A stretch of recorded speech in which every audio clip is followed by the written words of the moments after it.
Labvakar, mani sauc Ilmārs Šlapiņš, un es apsveicu jūs visus, kas esat atnākuši uz pirmajiem Vidzemes prozas lasījumiem. Atcerieties šo brīdi. Vecumdienās jūs par to stāstīsiet mazbērniem un rakstīsiet memoāros, ka jūs esat bijuši klāt tajā brīdī, kad sākās Vidzemes prozas lasījumi, un jūs dzirdējat to un to rakstnieku lasām savu darbu pirmo reizi publikas priekšā. Mēs šodien dzirdēsim 5 finālistus, 5 autorus, kas ir izvirzīti šajos Vidzemes prozas lasījumos finālā.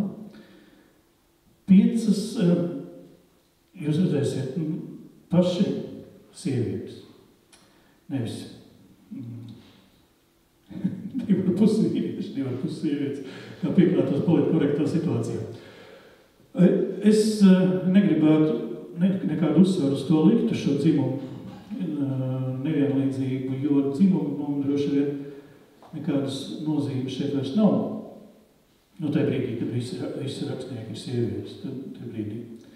Bet man ir viens vienkārši izskaidrojums, ko es gribēju tomēr pieminēt. Rakstīšana ir smags fizisks darbs.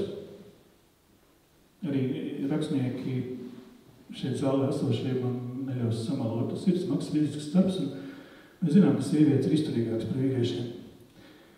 Ja ne fiziski, tad psiholoģiski panes vairāk un panes vairākus darbus vienlaicīgi. Šajos prozas lasījumos, kā instrumentā, ar kur palīdzību mēs varam izvērtēt tekstus, ir vēl kāds svarīgs moments.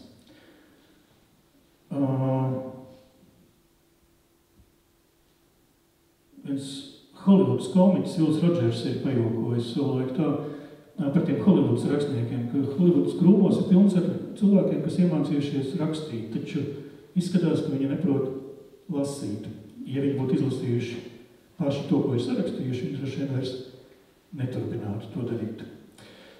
Tāpēc mēs šodien liksim šiem finālistiem lasīt to, ko viņi uzrakstījuši, un dzirdēt pašiem autoriem, kā skan viņa teksts. Vēl 2 citāti. Viens ir, piesakot pirmo lasītāju, es gribētu vēl 2 citātus. Ernests Hemingvejs ir uz jautājumu, kas viņam sagādājas lielākās šausmas, atbildējis balta papīra lapa. Bet Stevens Kings, kurš ir vēl prasmīgāks baiļu un šausmu pazinējis, ir teicis, viss vairāk man ir bail īsu brīdi, pirms es sāku rakstīt. Pēc tam kļūst tikai vieglāk. Un kā pirmo es aicinu uz skatuves Evitu Hofmanu ar savu tekstu. Egmonts lēnām pogāja ciet balto kraklu. Svaigi mazgāts, plecu daļā vēl jautās gludekļa siltums. Vēdīja vedas pulveres maržu. Mazās baltās podziņas strupajos pirkstos brīnum izvairīgas un pocaurumos līda negribīga. Krakls kļuvis šaurs, viņš ievilka vēderu un centās izslieties stalti. Šo kraklu vilka reizi gadā, dzimšanas dienā. Pieliecies spoguli, nobraucīja vaigus. Nu ko, veco zēmu, laiks, loterijai, viņš teica. Zaļu acu dzīlēs plaisnīja uzjautrinājumus. Virtuvē Egmonts no leduskapja izņēma alu. Apsēdies nerovi parāvas kādenes gradzeni. Dzēriens putodams izšļācās pa galdu un straujās tērcītēs lija uz grīdas. Sulīgi nolamājies, iesvieda mūžu izlietnē. Brīdi tā trakodama šņāca, kamēr alu klusi grudzinot rieva kanalizāciju. Savāci šmuci, otrs kādeņa vēra vaļā apdomīgāk. Ledenais alus smagiem malkiem ritēja leju pa varības vadu. Iesāpējās gudrības lops. Vajadzēja izraut strūtu perēkli. Egmonts paņēma telefonu. Viens no numuriem slēgts, otrs abonents atbildēja pēc pirmā zvana. Saruna ar operatori bija īsa un kodolīga. Nolicis mobilo uz galda, Egmonts jūta, kā asinīs iešaucas nemieris. Sākusies loterija.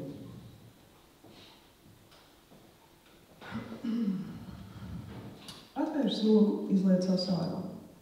Skaņa krūtīs pletās un auga, tiekdamās izkļūt brīvībā. Brīdi blēdzis uz vēso palēko Marta ainavu, viņš aizvēra logu. Iegājis istabā, ielūkojās spogulī un parādīja sev vidējo pirkstu. Tam trūka 2 falangu. Ģenētiskā kļūme skārusi arī 2 kājas pirkstus. Izstaigājis dzīvokli un pārliecinājies, ka nekur nemētājas kompromitējoši sīkumi, Egmonts paņēma alu. Scenārijs jau 10 gadus gandrīz nemainīgs, tāpat kā urda, kas reizi gadā vedināja uzspēlēt loteriju. Pirms pāris gadiem dzimšanas dienā uzdeva nervi, un viņš metās prom, laimestu nesagaidījis. Visu vakaru trauksmes varā nokvenēja nomaļā dzertuvē, kurai citdien it tūmā nerādītos. Tikmēr Kāre ar asu skalpeli lēni grieza prātu plānās sloksnītēs. Pārnācis mājās, piezvanīja uz citu numuru. Egmonts dzēra, līdz kādā brīdī sāka smieties. Konvulsīvi rēcieni pārauga klepu, asaras smagām lasēm, liek pārvaigiem, smiekli žņaudza. Tie bija lielāki par viņu pašu. Ciemiņš kavējās. Atskanot zvanam pie durvīm, Egmonts bija normālā ķermā. Dzimšanas dienas dāvanu atcerējās labi. Pie durvīm zvanīja. Viņš palūkojās pulksteni, pārlaida tramīgu skatu telpai un devās atvērt.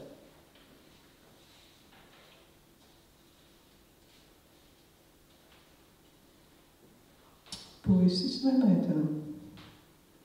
Pavēries atstiņā, nopētīja personu otru pus durvīm. Sieviete pasīka, izskatījās nogurusi.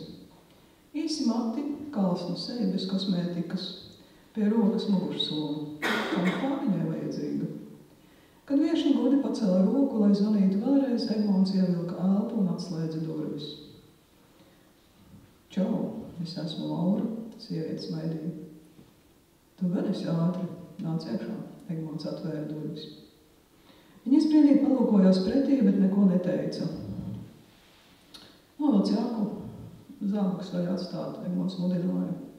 Iesim tur tālāk. Sieviete apsēdās pie galda un izlikās, ka nepēta virtuves interjeru. Dzīvoklī, ko mazpilsētā par sviestmaizi bija nopirktas krīzes gados, viņš iegriezās reti, tikai jubilējās. Dzīve aizritēja slimnīcā. Arī pastāvīgā dzīves vieta galvaspilsētā bija nenozīmīga pietura ikdienas steigā.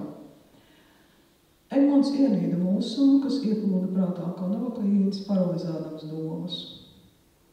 Alu dzersi, viņš izstomīja, pamestams zaglīgu skatu uz sievieti. Nē, es nedzeru. Kafiju varētu, kādu maizīti, viņa teica. Bieži negadījās viesi, kas atsakās no glāzītes. Viņš uzlika vārīties ūdeni, ielika tosterī maizes šķēles. Rosīšanās nomierināja nervozo dragulu. Maizītes išāvās kā raķetes. Viešņi uztrūkās, gribot ķert, bet šķēles slaikās mažīgā lokā, piezemējās uz dēļu grīdas. Strauji liecoties, Egmonta kreklam izsprāga 2 pogas. Viena ieleca Lauras baltā krekliņa dekoltē. Ailē uz Egmonta vēdera bija atklājušās spālainas krokas. Sieviete dzidri iesmējās, izpavināja pogu no krūtažas un pasniedza saimniekam. Piepeši abi bija ļoti tuvu. Laura strauji apskāva Egmontu, kalsnās stiegrainās rokas spēcīgas. Viņam tās patika. Augļumi piekļāvās. Īsu brīdami tā stāvēja, tad viņš sāka slidināt plaukstas leju pa Lauras muguru. Sieviete izraisījās no skāviena un apsēdusies pie galda, iekodās maigas šķēlē. Zobiem sacērtoties, gaisā pajuka sīkas drupačas. Ielicis grauzdēties jaunas maizītes, Egmonts no leduskapja izņēma šķīvi ar sieru, sviestu un sagrieztām šķīņķa šķēlēm. Nolicis uz galda, ielēja krūzē kafiju. No tostera atkal izšāvās 2 raķetes. Tev cukurs nav? Vaicāja viešņi. Beidzies, es dzeru tāpat, viņš maloja. Patiesībā bija noslinkojis, negribējās pirkt vienām makarām.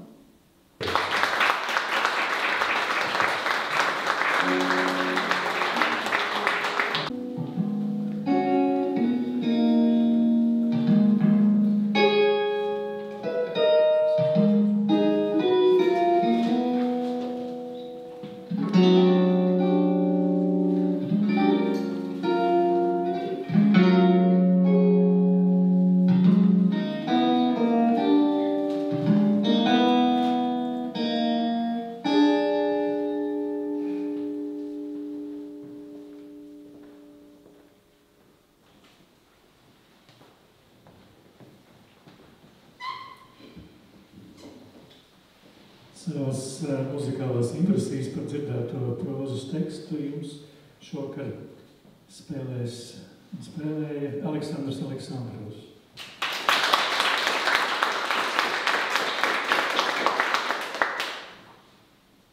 Džordžs Orvels, runājot par rakstīšanu, ir teicis, kad es piesēžos pie galda, lai rakstītu grāmatu, es nesaku sev, es tagad radīšu mākslas darbu. Es gribu atklāt kādus melus. Es gribu norādīt uz kādu faktu un darīt to zinām. Es gribu liecināt tiesā, viņš teica. Nākamais liecinās šodien mums Indra Skudra ar savu stāstu. Ignāts sēž uz platās palodas, atspiedis muguru pret sienu. Izskatās, ka viņš ārā ieraudzījis kaut ko neparastu, jo viņa acis ar interesi pēta augstos torņus un skaisos arhitektūras šedevrus, tā, it kā viņš tos aplūkotu pirmo reizi mūžā. Jā, Moroma ir skaista un daudzveidīga pilsēta. Turklāt vislabākās biznesa idejas un stratēģijas Ignātam radušās tieši raugoties ārā pa biroja logu, taču ne šodien. Saule ne tikai cepina pievilcīgo pilsētu, bet arī sāpīgi dursta vecā vīra acis. Ārsts bija izrakstījis viņam labus acu pilienus. Ignāts pakas uz odu un mēģina atminēties, kur tos nolicis, bet varbūt Marta atkal izdomājusi tos pārvietot uz tikai viņai zināmu vietu. Johaidī. Marta, Marta! Ignāts skaļi iesaucis, pagriež galvu pret rakstāmgaldu un dusmīgi šņāc. Kur gan tā sekretāre atkal pazudusi? Nekad viņas nav, kad patiešām viņu vajag. Droši vien tup kā jauna baka, rīk kārtējo kafiju uz viņa rēķina un gvelž niekus ar draudzenēm. Marta, nu kur tu esi? Ignāts kliedz, cik jaudis. Kā lai citādi tādu spindzeli izrauj no sīkpilsoņu pasaulītes. Būtu jāmeklē citi sekretāri. Bet Ignāta pieredze rāda, ka atrast labu darbinieci ir grūti. Ir tās gudrās, bet pēc skata nekādas. Vai otrādi. Skaistulis, bet nu galviņas tukšas, kā izaist meduspoci. Kas ir noticis? Marta atraud darbistabas durvis, un Ignāts viņu atzinīgi nopēta. Jaunā sieviete ir tērpusies solīdā pikškostīmā un melnās ādas laiviņās, uz augšu saņēmusi kastaņu brūnos matus, kurus kopā satur spīdīga melna sprādze. No abām ausu ripiņām nokrājas auskari, kas līdzinās nedabīgi izstieptām lietu slāsēm, zelta krāsā. Ap jaunās sievietes kaklu saulē iemirdzas zelta kulons. To Marta nēsā vienmēr. Šis kulons jau sen ir piesaistījis Ignātu uzmanību.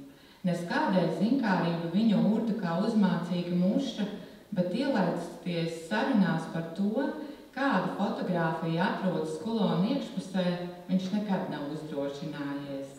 Droši vien kaut kāda brūgāna bilde, ko tur liekties, nav vērts. Vecajam vīram nāks atzīt, ka Marta ir patiešām skaista, un kavalieri viņai noteikti netrūkst. Taču Ignātam pašam par brīnumu Marta ir sieviete, kuru viņš nekad nav vēlējies pavadināt. Jā, Marta ir pirmā sekretāre, ar kuru viņam nav bijis vēlme parotaļāties uz biroja galda vai uzaicināt uz kādu dārgu viesnīcas numurīti. Pat šāda doma vien viņam uzdēna drebuļus, pretdabiski. Tas šķiet nenormāli.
Rakstnieks Arturs Heilīgs bija noteicis savu minimālo ikdienas tekstu apjomu, kas jāuzraksta neatkarīgi no laika apstākļiem, garstāvokļa vai veselības. Tie bija 600 vārdi dienā.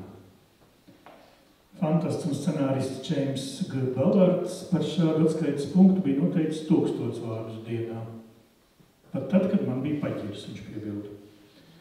Jo neesot citu ceļu, kā kļūt par profesionālu rakstnieku. Romānists un scenārists Nikolas Spārks rakstījis 2000 vārdu dienā. Dažkārt tas aizņēmis 3 stundas, cirka 5. Kas interesanti, es pievērstu uzmanību šajos citātos, rakstnieki skaita vārdus. Citi politiķu runu rakstītāji skaita minūtes, reklāmisti skaita sekundes, redaktori, man pat nesen redaktori atrakstīja un lūdzu atsūtīt 20 lapuses teksta, skaita lapusēs. Izdevēji vispār vēl trakāk tajās izdevniecības loksnēs. Iespiedu loksnes vai kādas? Iespiedu loksnes. Autoru loksnes, pareizi, jā. Pavisam tāds. Gan autors vispār nezinu, cik tas ir, viena autora loksne. Un, kas vēl, žurnālisti skaita zīmes, Valsts kultūra kapitāla fonda projektu iesniegšanas anketu tajās ailītēs ir arī zīmes, tikai daudz mazāk. Bet rakstnieki skaita vārdus, rakstniekiem ir svarīgi vārdi.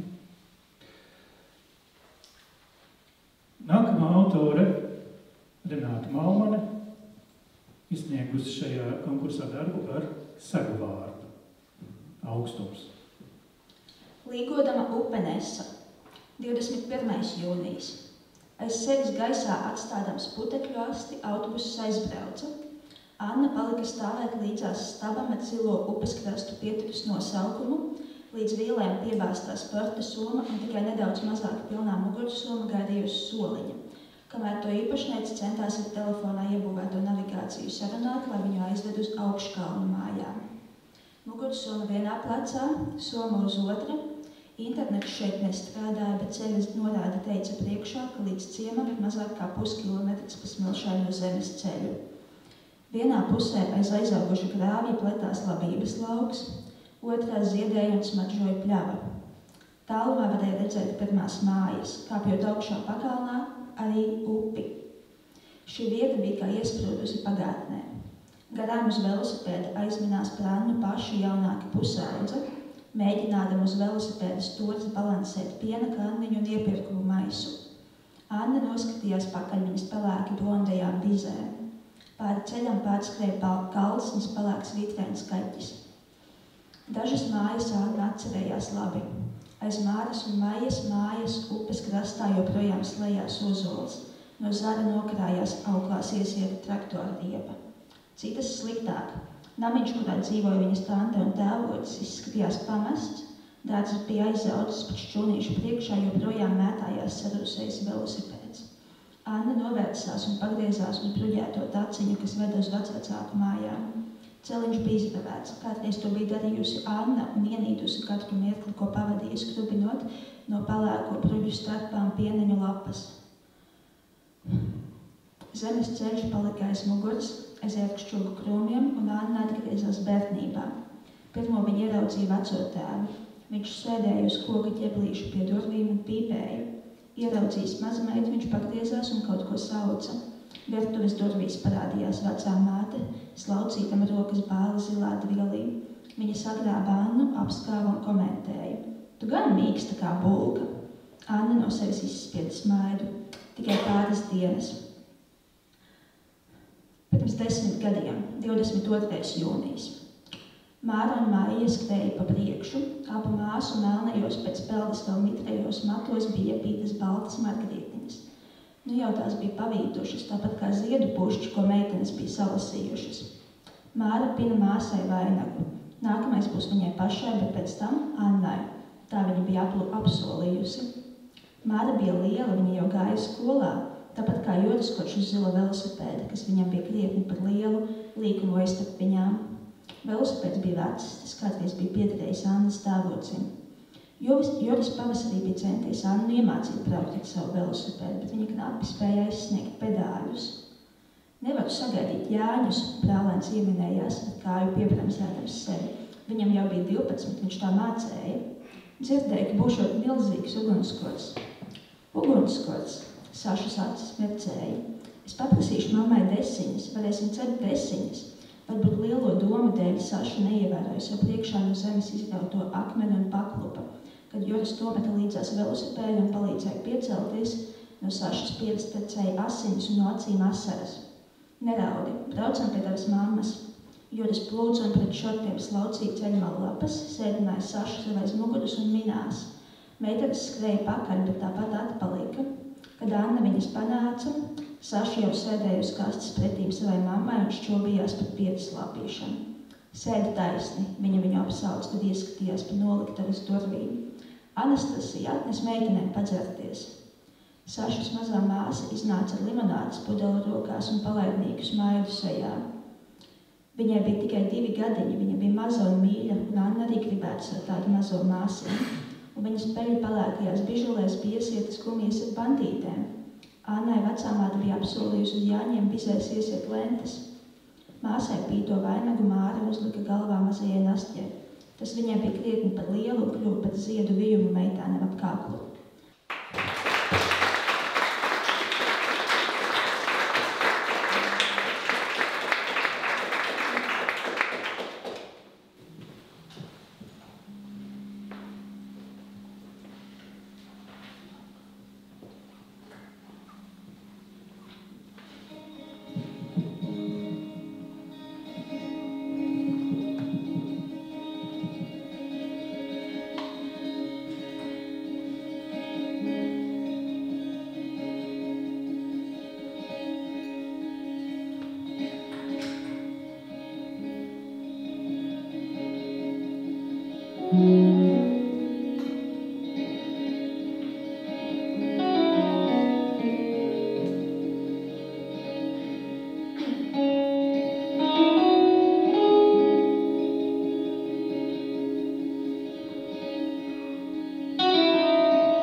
Rakstnieki bieži vien ir diezgan neemocionāli cilvēki, kas nepauž uz ārā savas emocijas, bet mēģina tās izmantot kaut kā liederīgāk.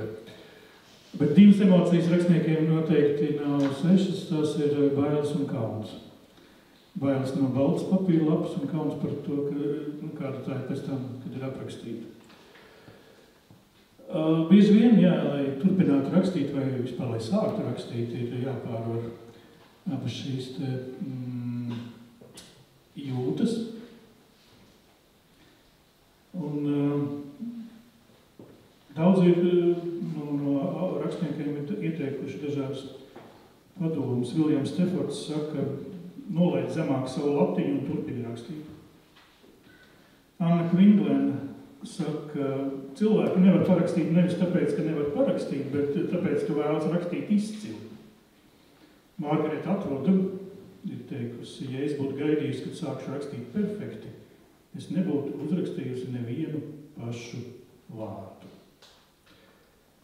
Nākamā autore šovakar Lea Vinks.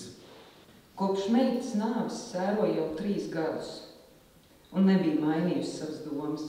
Nāve smird. Tā ir pretīga, neizturama, neciešama un ellīga smirda.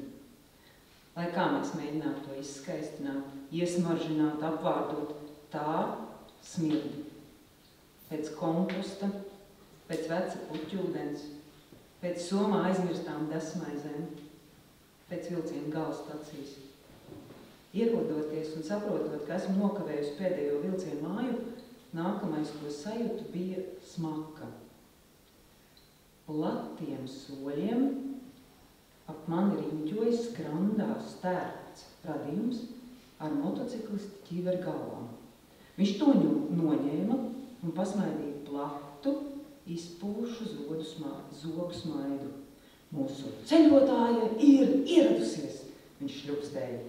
Perona vidū es manīju vēl vienu stāvu. Viņš bija garš, ar apmēram 3 dienas neskūtiem vārdu strugājiem, un viņa melnie mati sēdza pusi sejas. Rokās viņš turēja rozā mugursomu. Skrandējums veicināja roku. Hān, viņa ir klāt, varam sākt. Tikai nojaut viņa teikto, jo pilnībā saprast to nebija iespējams. Šļupstēšanas, sprauslāšana, ķiveri, nokavēts pēdējais vilciens. Varbūt man vajadzētu pārvarēt nepatiku pret šo radījumu un palūgt, lai viņš ar mocīti aizvizina man mājās. Tavs vilciens ir prom, bet nāks cits. Arī tavs, tici man, tas pat vēl vairāk būs tavs. Skrandējums turpināja buldurēt un māja roku, aicinādams mani tuvoties perona malai. Un mēs ar Hānu tevi jau gaidījām. Tieši mani, neticīgi pajautāja, un ar aizdomu pilnu skatienu nopētīja viņus abus no galvas līdz kājām. Hāna pasmaidīja, un viņa mālajā acī kaut kas iezibējās. Viņš sniedz man somu, plastmasas, arāvies slēdz, kādas visticamāk 12 gadus vecas meitenes īpašumu, kurā jūtam bija sabāsts viss, kas nu tāda vecuma meitenei būtu vajadzīgs. Kas tas ir? Lūkojos uz tieši tādu pašu somu, kāda atradās manas meitas istabā jau 3 gadus. Neaiztikta. Man likās, ka kāds mēģina ar mani izspēlēt ļaunu joku. Tā ir tavs meitas soma? Hāna mierīgi atbildēja. Ņem. Es pilnīgi noteikti neņemšu. Tev noderēs. Hāna pieliec galvu, it kā atkāpjoties, it kā dodot man vietu un laiku pieņemt piedāvājumu. Tev taču gribas tajā ielūkoties. Palasīt, rakstīt to, paskatīties, nu tā, saproti, atnest tev to, lai var ņemt līdzi ceļojumā. Man nebija nejausmas, par kādu ceļojumu viņš runā. Man nebija cita ceļojuma, kā vien māju, lai gan vilcienu es biju jau nokavējusi. Sāku nervozēt, un skrandējums jūtam to sajūta. Hāna tev parādīs, sieklām šļakstot, viņš murmulēja un uzgrūdās man virsū, stumjot tuvāk Hānu. Tu taču gribi atcerēties savu meitu. Un kā vēl? Taču sākumā mierīgi un tad ar vien straujāk kurināja galvu noliegumā. Ņem taču. Hāna atkal sniedz man somu. Viņš runāja klusi, tomēr es skaidri dzirdēju vārdu. Man nevajag, es pacēlu zodu. Jo tu esi prašākā no ceļotājām. Skrandējums bija nolicis sev ķiveri, uz zemes sita plaukstas pret augšstilbiem un plati smaidīja. Es pretīgumā uz mirkli aizvēru acis. Tev jau ir viena tāda soma, vai ne? Hāna turpināja man nopratināt. Man sāk reikt galva. Nē, es atbildēju, tiešām man nevajag. Viņš strauji aizlika abas rokas un somas ir aiz muguras. Labi, ja tu tā saki, viss kārtībā, tad jau tikai jāsagaida vilciens un jādodas ceļā. Viņš pagriezās un devās uz peronu otru galu. Skrandējums mēģinājis atvērt man roku un aicināja betonu kāpņu virzienā, kas bija kā palīgi ierīci iekāpšanai vagonā. Viņš turpināja smaidīt, šļupstēt, vienā brīdī pat gribēja krist zemē, rādot, kā tieši man būs jākāpa vilcienā, kad tas pienāks. Hāna bija sācis pa vienai ņemt no somas laukā dažādas lietas. Lapas ar zīmējumiem viņš nolaizīja un līmēja pie stacijas sienas. Izņemtos priekšmetus viņš lika citam līdzās uz zemes. Tur bija sporta tērps, slēpzādu sildītāji, daudz papīra lapu. Uz vienas no lapām bija uzrakstīts dzejolis. To Hāna nepielīmēja pie sienas, bet rūpīgi salocīja un ielika atpakaļ somā un paskatījās uz mani, vai es to redzu.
pirmo Vidzemes prozas lasījumu otrās kārtas 5.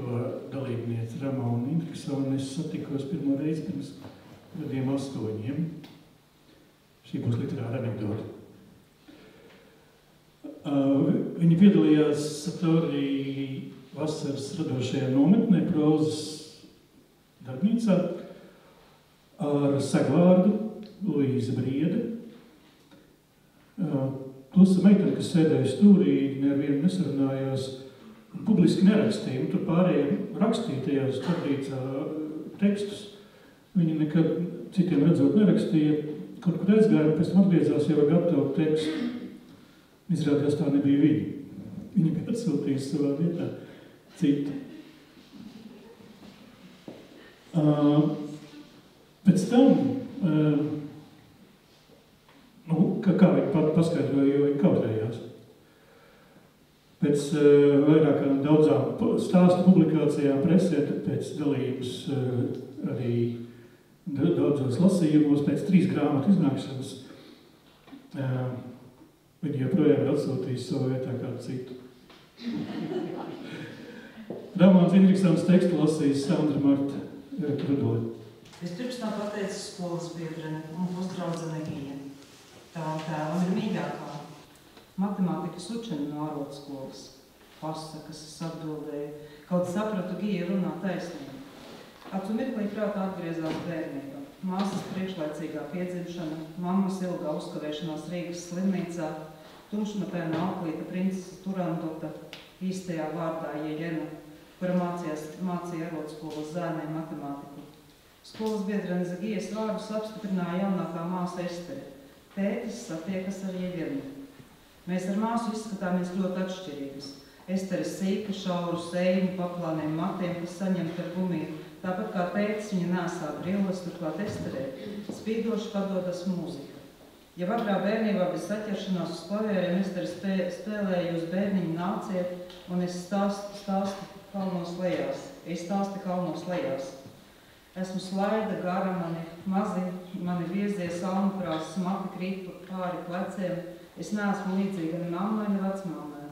Līdzīgu ar augstprātīgo Rīgas Olmi, mūzikas skolotāju, kura pēc dziedāt mācīšanas atmeta parasto frāzi, ko saka nemuzikāliem bērniem, lācis uz ausīm uzkāpis, arī neredzu.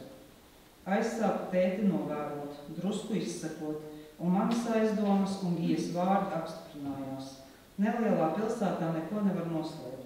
Tēta un Jeļenas slepenās tikšanās pamazītēm pārvērtās publiskās promenādēs pa ieliņām, vēlāk arī sēdēja kafejnīcās un smaidītami vērās viens otram acīs, un pavasarī tētis no mums aizgāja pie Jeļenas. Brāli Dāvi tētis paņēma līdzi, lai mammai būtu vieglāk. Dāvis bija atsvešinājies no mammas. Kopš tā laika, kad mamma aizved uz slimnīcu, pēc tam viņa ārstējās Minnesotā, un Dāvis dzīvoja Rīgā pie vecās mātes. Mazais brālis slimoja vienā laikā, alerģija no ziedputekšņiem, putekļu ērcītēm, no dzīvnieku spalvām. Jeļena Dāvi iekārtoja sanatorijas tipa skolā ārpus pilsētas. Māsa Estere laikoja pa vidu abām mājām. Piecās pie tēta, bet neusticējās Jeļenai. Mamma viņai nebija pārāk mīļa. Māsa čukstēja man ausī, ka joprojām esot bail no mammas, kaut mamma vairs nedzer. Viņas acis paliek kā no stikla, un sūtītās izziņas tik vēsas kā varda sāla. Es stingri turējos mammas pusē, un uzmanīju, kaut mamma tika galā pati, viņa joprojām cītīgi apmeklēja anonīmu alkoholu sajiešanas un nesen dabūja paaugstinājumu darbā. Vecākās referentes vietu. Mēs ar mammu palikām dzīvot tēta mājā, un mamma sacīja, ka ilgi te nepaliksim. Tētis dzīrās savu īpašumu pārdot un nopirkt mums dzīvokli. Tiesa, iecerētās mēbeles palika tikai mammas iedomās. Nav vērts iekārtot māju, kuras tālākais liktenis nav zināms. Vienalga to ieguldīs citiem, un nav zināms kāds un cik liels būs mūsu jaunais dzīvoklis. Mamma vienaldzīgi noteica, un dažbrīd man šķita tēta aiziešana viņa neskundīga. Žēl vien pierastās mājvietas.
Labvakar siguldieši, labvakar viesi, žūrija un autori. Sigulda vēsturiski ir bijusi bagāta ar leģendām un stāstiem, sākot no dabas ainavām līdz pat spēcīgām personībām. Un ne tikai prozā, bet arī dzejā, mākslā un mūzikā. Proza ir spēcīgs līdzeklis, caur kuru mums ir iespēja ieskatīties cilvēku iekšējā pasaulē un mūsu sabiedrības dvēselē un ieraudzīt to, kas mūs visus vieno. Rakstnieka darbs dod iespēju lasītājiem ceļot caur dažādiem laikiem, notikumiem, piedzīvot dažādas emocijas un sajūtas. Un Sigulda ir piemērota vieta ar savu iespaidīgo kultūru un dabu, kur piedzīvot mums visiem kopā šo skaisto ceļojumu. Paldies autoriem, paldies konkursa komandai par šodienas ceļojumu.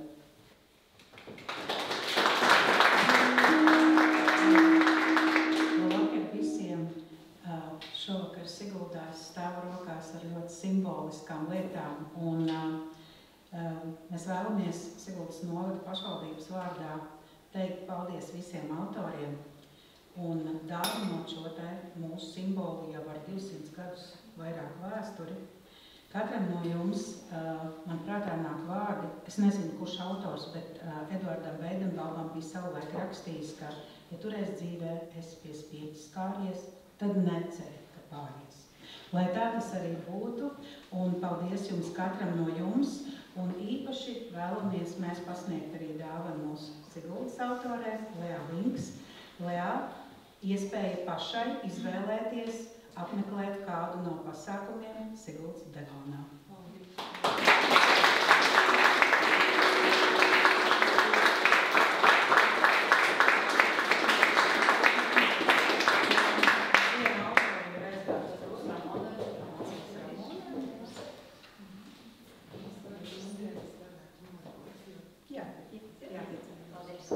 Salaspils novada pašvaldības deputāta Vera Kalniņa un bibliotēkas pārstāve Vigita Gredzena.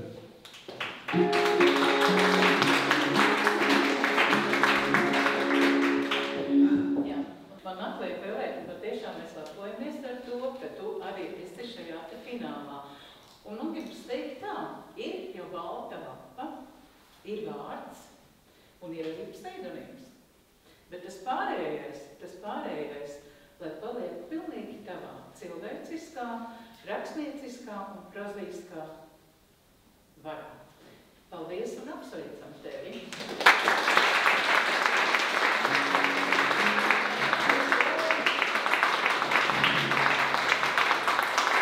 Es Renātei gribu vēlēt, lai tas puntošais nemiera gars, kas visu laiku rosina rakstīt, čuks pie auss tev rītā, vakarā un vēlās nakts stundās, lai viņš tevī ir klātesošs. Un lai tevī nav tās mokas, kas tā citēja Ivāns Šāpiņš par tiem rakstniekiem, kur pie tās baltās lapas piesēžoties un aptverot, ka ir ārprātīgi grūti, lai tev tas nav tik smagi, bet lai prieks par rezultātu. Un lai tev taciņa ir uz Salaspils novada biblioteka rosinājumā, arī Salaspilieša Koraševska Aņa veikums un ierosinājums tevi tālākajai tavai rakstīšanai. Paldies tev!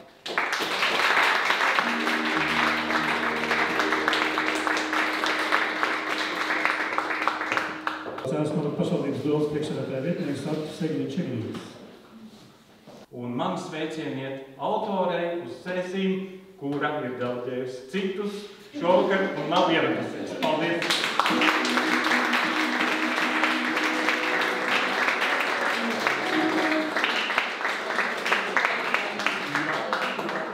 Es dodu vārdu Ogres centrālās bibliotekas direktorei Jautītei Meģēlei. Sirsnīgs sveiciens autorēm. Un mums arī ir tāds lepnums, ka šodien arī Ogres pārstāve bija šeit un arī piedalās šī konkursā. Un mēs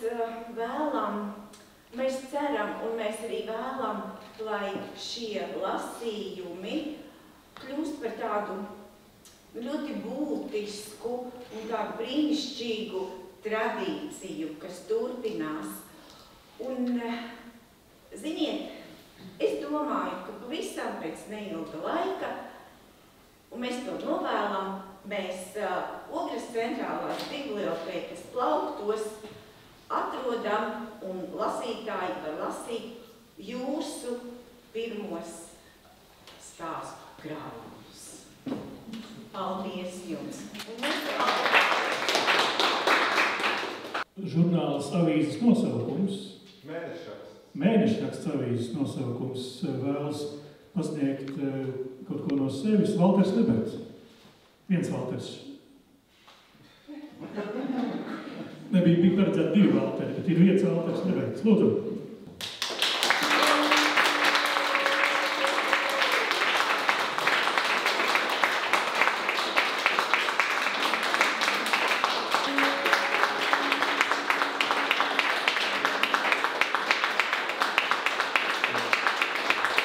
Un nu ir galvenais šī vakara priekšnesums, un mēs dodu vārdu pirmo Vidzemes prozas lasījumu žūrijas priekšsēdētājiem Arno Junzem.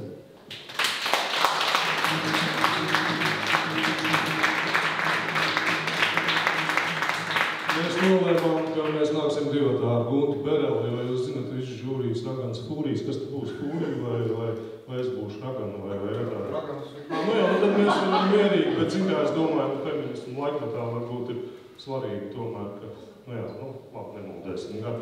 Es īstenībā braucot ar šejienu un domāju, cik labi, es sen par to biju domājis, man likās šausmīgi stulbi, ir Kurzemes prozas lasījumi, tur viņi pat vairāk starpcīt, tur ir vairākas pilsētas, kur tas notiek, ticiet man. Tad ir Latgales prozas lasījumi Vidzemē, kur uz vienu iedzīvotāju ir visvairāk rakstnieku vai uz 100 iedzīvotājiem vai vienalga kā, un kur ir milzīgas tradīcijas, jo proza tikusi ir drukāta Limbažos, Cēsīs, Vecpiebalgā, gan jau vēl Valmierā noteikti, un tās mazās izdevniecību grāmatiņas tagad ir bibliogrāfisks retums un šausmīgi dārgi maksā.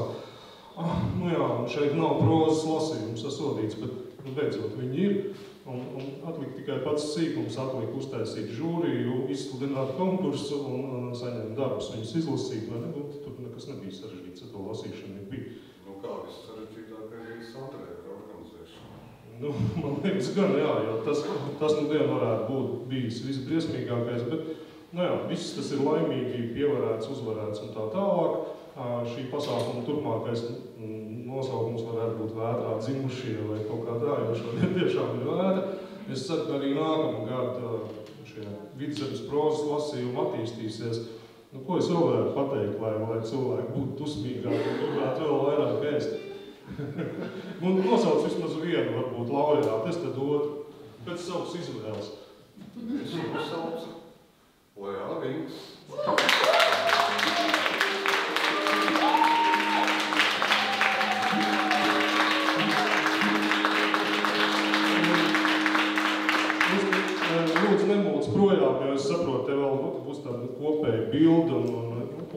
būs, jā, vai ne pareizi?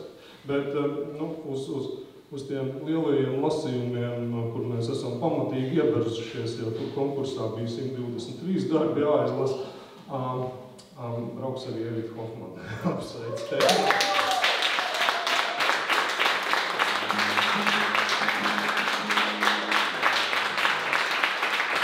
Protams, ka es labāk aicinātu arī visus pārējos, bet tiešām neskumstiet jūs visi, kas tikāt šajā 5.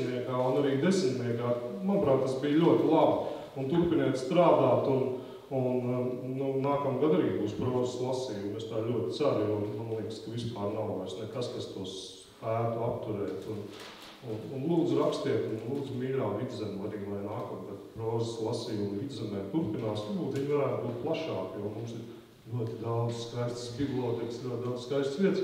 Un es esmu personīgi pateicīgs Latvijas Rakstnieku savienībai, Latvijas žurnālistu savienībai, ka viņi savu laiku nepievāca šo skaisto pili savā īpašumā, ko varēja izdarīt, jo īstenībā tur laikam īpašuma tiesības bija. Paldies Dievam, ka viņi pieder Siguldai, viņi ir tik skaisti, jo rakstnieki jau sen kaut būtu visu. Kaut kā tā, te nevarētu uztaisīt šo pasākumu. Paldies! Man ir ātrāk iebildi 2 spēcbalvas žurnāla Domuzija abām laureātēm. Abonēments uz nākamo gadu.